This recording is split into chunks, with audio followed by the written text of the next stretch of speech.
Silicon Valley versus the military. A new report says that technology insiders are making a big mistake by ostracizing the U.S. military. Joining us to discuss it is the co-author of that article, Anduril Industries Chairman Trae Stevens. Trae, it's great to have you on the program this morning. Thanks so much.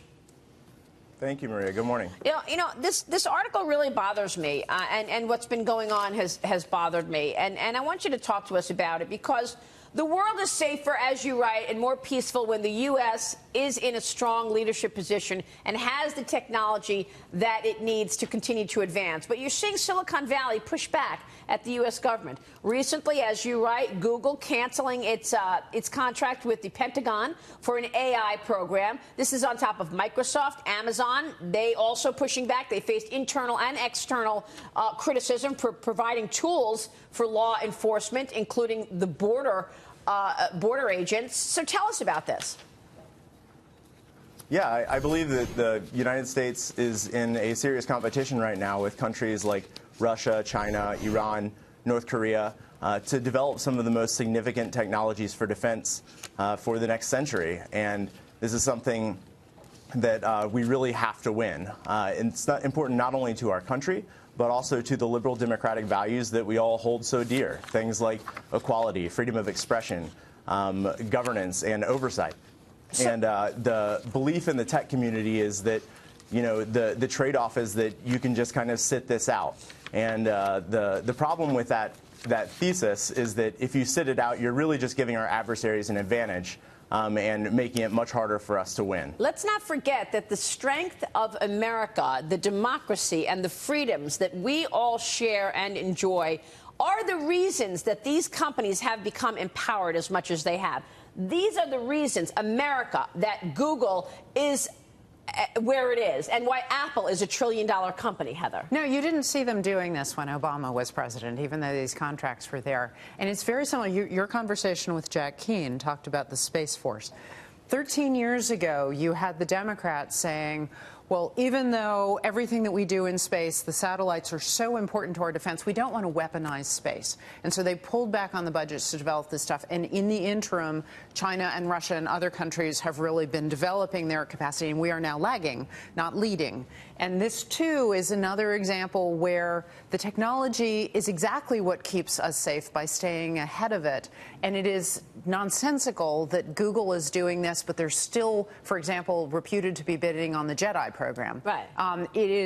These are free riders on our safety, and that is really not acceptable. So Google's more important than the Pentagon, I guess. Well, Trae, I have a question for you in regards to, we're talking about Silicon Valley, but I think we're actually seeing adults in the room, and they're actually up in Seattle. Let's talk about Microsoft, where even their president and chief legal officer, Brad Smith, was talking about he wants the government to regulate actually AI and the facial recognition technology. Are we going to see leadership start to bifurcate in these technology companies? We're going to see sort of a Microsoft or an Amazon take the lead and actually help steer the ship when it comes to these situations we're facing? Yeah, to be honest, I'm not really sure that it's about any single company, whether it's Microsoft, Google, Amazon, Facebook. I think it's really more about a mindset that is becoming pervasive, that we have an option to sit this out.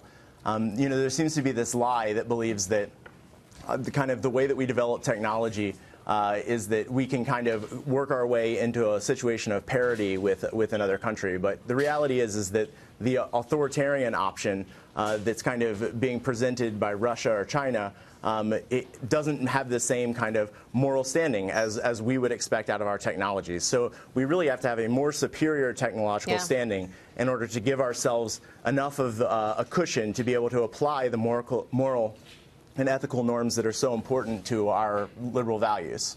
Former Google chief CEO Eric Schmidt, I believe, is head of the Defense Innovation Board and is very supportive of these industry leaders. Why did Google cancel the Pentagon contract? Because of pressure internally from their employees. My question for you is, does Eric Schmidt have a cohort of support that's going to be able to weigh in on this and perhaps change minds in these companies? Yeah, you know, I don't think that there is like a mass majority of tech employees that are opposed to doing work with the defense community.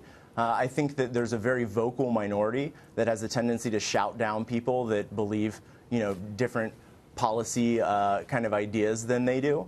But it's really important that we get a diversity of thought into these communities and give them kind of a reassurance that there is going to be support when they're interested in working on the things. The engineers that were working for Google on Project Maven were, working on it because they believed in it. And I think that most, maybe not, all, but certainly a large number of engineers in Silicon Valley, in the tech community, would be happy to work with the government on problems of national significance if they believed that they had the support to do it. Trae, do you think they're doing that already through the CIA's venture capital arm in QTEL? So do you think there's something actually happening behind the scenes that we're not knowing about? Because we know actually the CIA does invest and does do venture capital.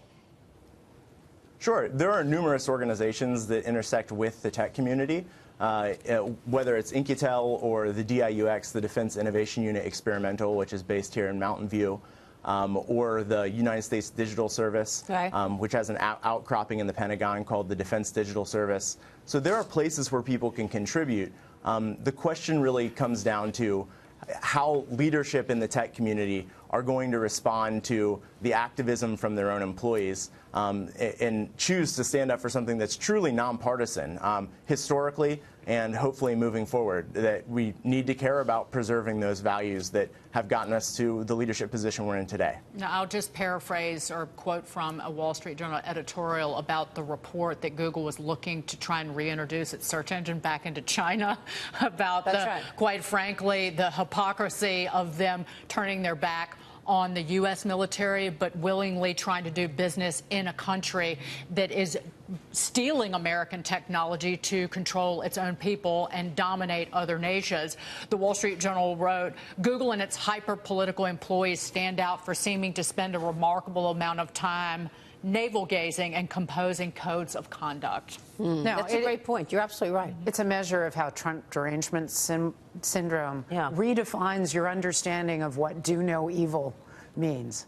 Don't be evil. Don't be evil, right. And remember... So go to China and have a different search engine than you have and censor information, but cancel your contract with the U.S. military. Yeah, but you pulled up to that work, makes sense, but right? you pulled up to work in a Prius, so it's all good.